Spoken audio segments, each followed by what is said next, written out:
everyone and welcome back to my channel. Ngayon, may bago tayong gagawin ang hot pot mukbang. Yoy! Isa ito sa mga favorite namin kainin ng hot pot. May mga gulay kami, may mga ano. Actually, nag-iisip akong content na gagawin. Tapos parang sabi ko, ang hirap mag-isip, alam mo yun, kasi gutom ako. So sabi ko, bakit hindi na lang ako kumain? We love eating. So yun ang gagawin namin for today. Kakain kami. Sasagutin namin yung mga tanong nyo. So ang daming mga tanong pa rin na umiikot. So yun ang ating gagawin. Okay, so gagawin na namin yung aming sauce. Favorite ko talaga tong sili.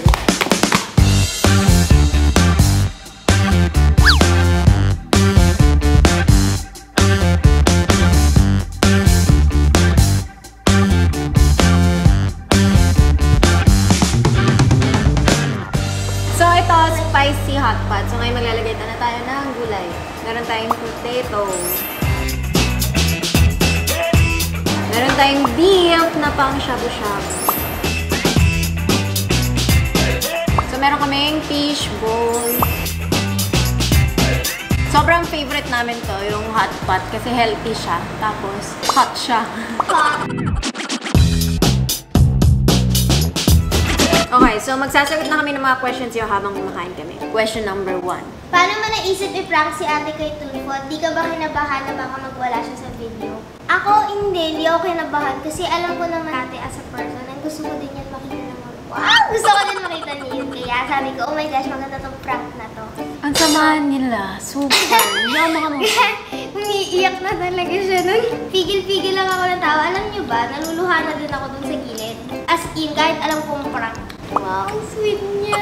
Yun lang. Malay mo magsisigaw-sigaw na parang walang hiya ka. Hindi, alam ko hindi ka kasi gano'n. Sila po nag-DM sa akin na baka daw gusto ko na tulungan nila ako sa Ben Frank. Siyempre ako, oh my gosh, yes, yes! Bakit di na po kayo masyado nag-post ng sexy or nagpapakita ng skin?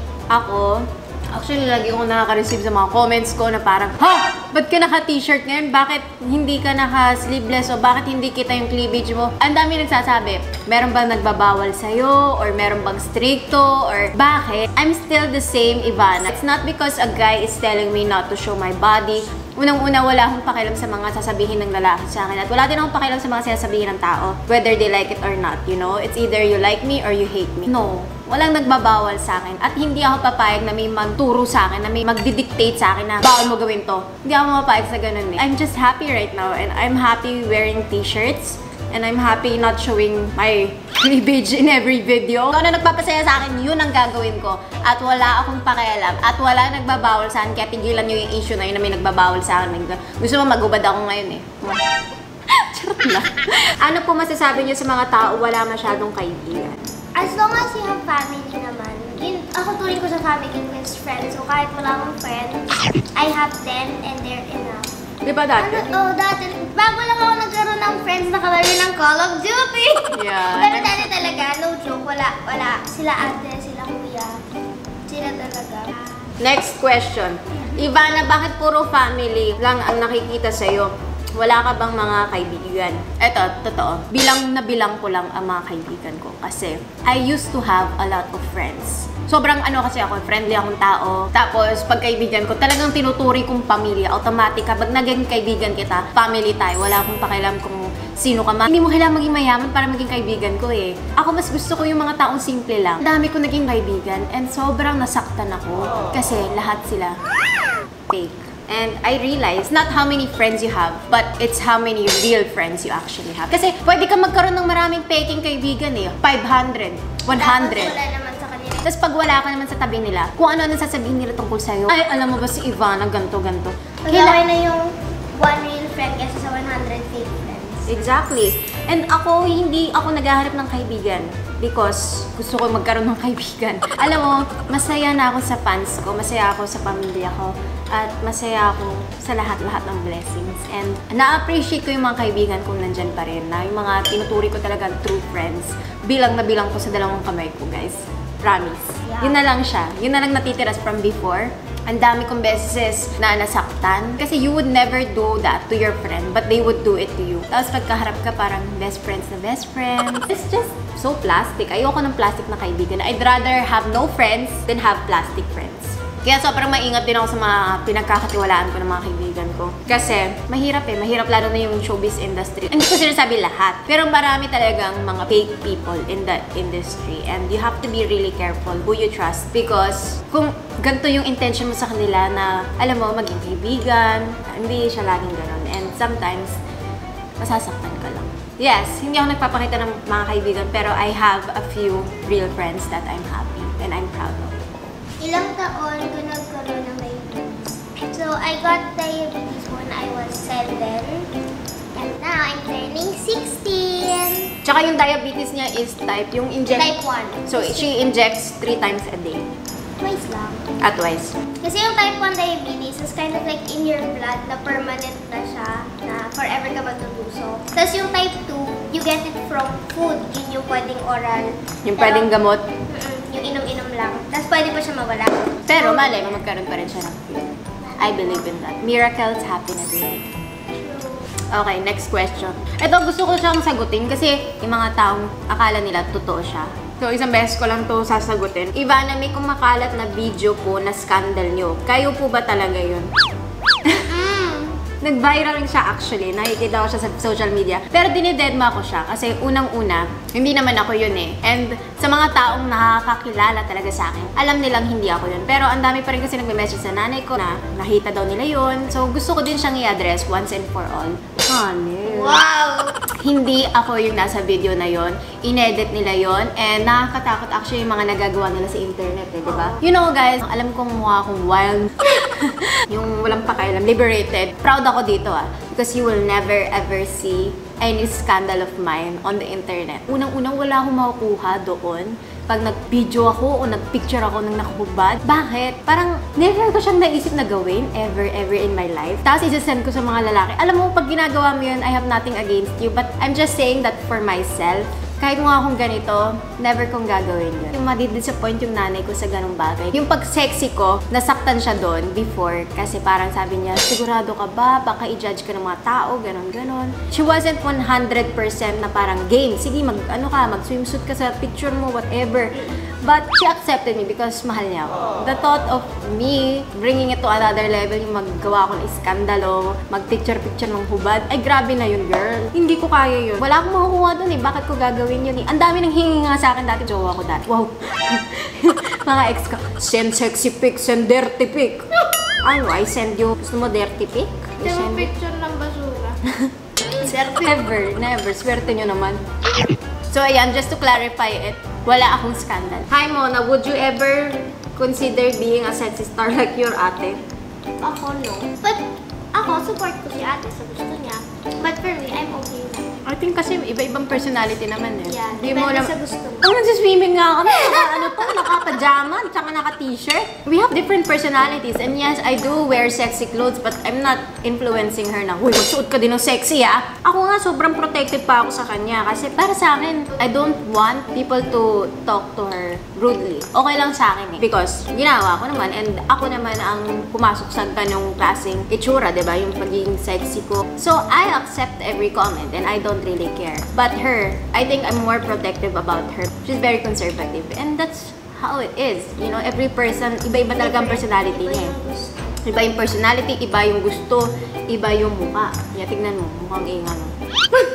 Do you think crying is a sign of weakness or strength? Ako, strength. Bakit? Kasi kaya mo ilabas yung emotion mo, kaya mo ipakita, hindi ka takot. It's not bad to cry. It's not a weakness, but it's not the strength na parang sabihin mo, my strength is crying.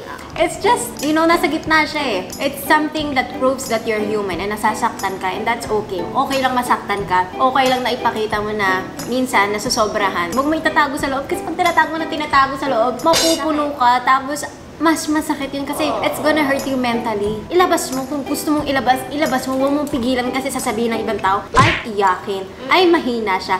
And so what? Kaya nga tayo may luha para ilabas siya pag nasasaktan tayo, lalo ng mga ex ko. Mas marami akong luhang nilabas dun. At hindi lang galing sa mata, pati galing sa ilong ko. Sabay-sabay sila nun. 4 na butas. Lahat na may butas. Tsuk-tsuk-tsuk. Labas lang siya ng labas. At hindi ako nahihang sabihin sa kanila yon. Tapos ngayon tatawag-tawag na ex ko. Wala na akong luha para sa'yo. Nailabas na. Lumabas na siya. If you can have lunch with one person, dead or alive, who would it be and why? Mona. Siguro si Dad. Uy, gaya ka. Ako din Hindi, eh. kasi hindi ako nakapag-goodbye sa kanya. So, ako lang magpasalamat din sa kanya, syempre. I love you. Ang dami ko. Nakakainis. Alam ko, hindi kami parang sobrang nakita and I wish we could have spent more time together. Pero I'm grateful na siya yung naging dad ko. I love him and Alam ko na mahal ang papa ko si Mona. Ever since. Kasi lagi niya ako na, kamusta si Mona? Ayoko na ako ng sagot tanong mo. Okay, next question. Kanino galing ang bulaklak mo?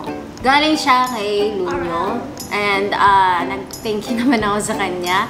Sobrang nagulat ako kasi di ko expect na magpapadala siya ng bulaklak eh. Ganong karami. Tapos alam mo yung effort, na-appreciate ko yun in fairness. Pero isang bagay na hindi maganda sa akin kasi nung na-receive ko siya, parang sinabi ko, alam mo, bago ako mag-thank you and I know mali yun, kaya nag-sorry din ako sa kanya. Kasi bago ako nag-thank you, sabi ko, huy, bakit mo ginawa yan? Alam mo ba kung ilang tao mapapakain mo kung hindi mo ginastos sa bulaklak? Sobrang kasi akong practical na tao na I hate it when people spend on me. Ayokong ginagastusan ako. Ayoko yung tao bibili sa akin na regalo or ng ano. It's not because hindi ko gusto yung regalo or because sobra akong materialistic na gusto ko mas mahal or yung mas bongga. Huwag muna akong gagastusan kasi alam nila lahat yun eh. Kahit sa mga birthday ko. birthday. As in, pag binigyan mo siya ng regalong parang mahal, lagot ka, magagalit talaga siya sa'yo. Sasabihin niya sa'yo, subukan niyo lang bilhan ako ng regalo ha. Hindi pwede. Christmas, tapos ayaw niya. Magalit talaga siya. Ganun siyang tao. Ano kasi, hindi naman dahil sa ayoko makatanggap ng regalo or dahil kulang yung bibigay mo or hindi ko magugustuhan yung regalo. Na-appreciate ko yung effort, na-appreciate ko lahat ng thought. Pero ayaw ko yung gagastos yung tao sa akin. I'd rather you buy it sa sarili mo, pasayahin mo yung sarili mo or pasayahin mo yung ibang tao. Wag na ako kasi ako masaya na ako eh. And mas masaya ako magbigay kaysa tumanggap. Yeah. Kaya nung binalan niya ako ng makeup ng Tom Ford, ako sinuli ko sa kanya talaga. Para hindi na ako bibilhan. Sabi niya, hindi, ayoko niyan, meron na ako sa Kasi alam ko mahilig yun sa eyeshadow. Tapos sabi ko, sige, ito na lang. Makeup lang. Pero na-appreciate ko yun. Na-appreciate ko yung effort na binilhan niya ako ng ganon. Sobrang natutuwa ako at nag-thank you naman ako, di ba? Pero hindi ko tatanggapin kasi nga, kung tatanggapin ko yun, baka next time bilan mo ako ulit eh. Kaya sabi ko, meron na ako niyan, wag na dahil. Sa'yo na. Ngayon, ganun ako eh. Sabi ko, okay. Kaya nung pinadala sa akin yung bulaklak, bakit mo ako pinadalhan? Sana bumili ka na lang ng mga pagkain ng ibang tao or ng nanay mo or sa alam mo yun, magpasya ka na lang ng ibang tao, wag na ako. Tapos sabi niya, that makes me happy sending you flowers and I already made my mom happy and tumutulong din ako sa ibang tao. Naraman ko parang sobra naman yung pagkaano ko. So nag-thank you ako. Kaya ako siya pinost sa Twitter ko kasi parang sobrang na-appreciate ko yung sagot niya and alam niya kung saan ako nanggagaling. Kasi yung nasa utak ko na is, sana binili mo na lang ng bigas yun. May mapapakain ka, may mapupusog ka. Hindi ko daw masusoli kasi galing pa daw Ecuador yun, nag-aeroplano pa yung bulaklak na yun. Kaya na-appreciate ko siya sobra kasi it's not because mahal or ano, it's because, you know, yung thought ng tao. So, appreciate ko siya. That's the story of the flowers. Napakabuti talagang tao ni Rems kasi very thoughtful siya. Kung ano na nakikita niyo sa video, yun din naman siya eh. He wants to inspire people and I think that's really good. Keep it up because you make a lot of people happy. Guys, we're friends. If it's meant to be, It will. Ang galing mo talaga. Paano mo naisip yun? Hindi ko alam eh. Gano'n kasarap yung hotpot ko ano niliisip ko. Pero we don't talk as much as we talked before. Maybe in 5 years, or 3 years, or 2 years, or 1 year, pag uwi niya, di ba, mali natin. So, huwag tayo mag-close ng pinto. Kasi may bintana. Ideal age to get married. Mona. Hindi ko masasabi ba yung ganitong age. Gusto ko na magpaksa. Maghahanap ng Oo nga, naiintindihan namin yan. Kung mga 24. Hoy! 25. 24? Grabe naman. 26. Tumawan! Sa pantakon. Kung Kaya 1 more year with you, baby. Kung kailan yung parang stable. 10 years? Give me more 10 more years. Sige, 26. Yes! Ako, 25. Next year na pala yun. Charot. Ako, anytime. Pwedeng next month, pwedeng next year. Dati kasi gusto ko 21. Syempre, lagpas na ako. Wala na. Kaya ako, kahit kailan na lang. Pag dumating ka na, pakasalan mo na ako, baby. Baby! Ano ang pinakaayaw mo sa tao? Isang tao? Kuwari, kapag ano, ay, nakaka-turn off. Ano yung tawag nila doon? Yung... Tao. Hayop pa to. Yung hindi siya totoo. Yung plastic. Yung parang sa harap mo, nice, and then malalaman mo, hindi ka pala niya gusto, or kung ano sinasabi niya. Pakitaan mo na ako na masama sa harap ko. Wag lang sa likod ko. Kaya ito, bilaan mo to sa harap niya. What is the best thing you have received? And kanino galing? Ako, my family, from God. Wow! Yeah. Ayoko na sumagot. Wala na akong bang finish na yung ano. Hindi, kasi Finish mo totoo. na eh. Ano ang feeling na ma-prank ni Sir Rapi Tulfo?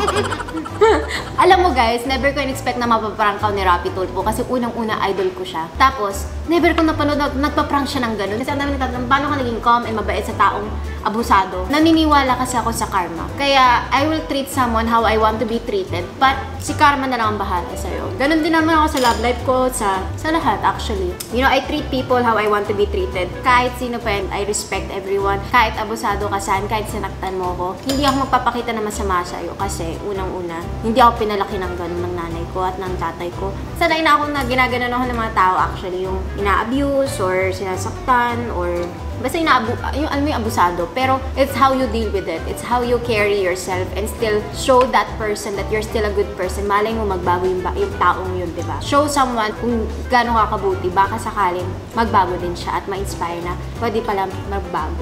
Proud ka sa pag-prank mo sa akin? Oo. Proud talaga ako. Sabi ko, wala na nga. Ang atito si Sarabi nag-prank sa katay ko. I win! Habang nag-video call kami, dun sa complaint, ginaganon ako ni Mona sa tabi. Paano? Diyan, sa gilid ko siya eh. Tapos ginaganon niya ako. Alam mo yung parang kaya mo yun natin, kaya mo. Yung pala siya, may Siguro dyan, dami nilang alam. Ako kasi kausap nila, sinabi ko lahat, ito po bibigay. Ito po, ganyan, para magdalit. Yeah, taniwala talaga siya. Sabi ko, ngayon, meron akong trust issue. Pag may tatawag, prank ba ito? Kanina kami delivery sa gate. Ma'am, may delivery po kayo dito sa gate. Sabi ko, kuya, prank ba? seryoso? Kasi may trust issues na po ako eh. Hindi kasi na ini-expect yung dumating. Hindi po ako prank, ma'am. Hindi po ako marunong mag-prank. Bakit po? Sabi ko lang, kuya, meron lang akong trust issues ngayon. Medyo pasensya ka na talaga sa ano ko. Kasalanan talaga ng kapatid. So guys, maraming salamat sa panonood. Sana nag-enjoy kayo at sana may natutunan kayo. Sana lumapit ka dito. And kung nag-enjoy kayo, please subscribe to my channel and also subscribe to Mona's channel kasi malapit na siya bumalik sa vlogging. Nag-iisip na siya ng mga contents and tinutulungan natin siya. Kaya support natin siya sa kanyang pag-iwan sa akin. Okay, guys, and gusto ko din magpasalamat sa Ivanatics kasi nagpadala sila ng flowers and on sweet nyo guys, mahal ko kayo. So, kung nag-enjoy kayo guys, please subscribe to my channel and I will see you guys sa next video. Kung may mga request kayo, comment down below. Bye! Love you!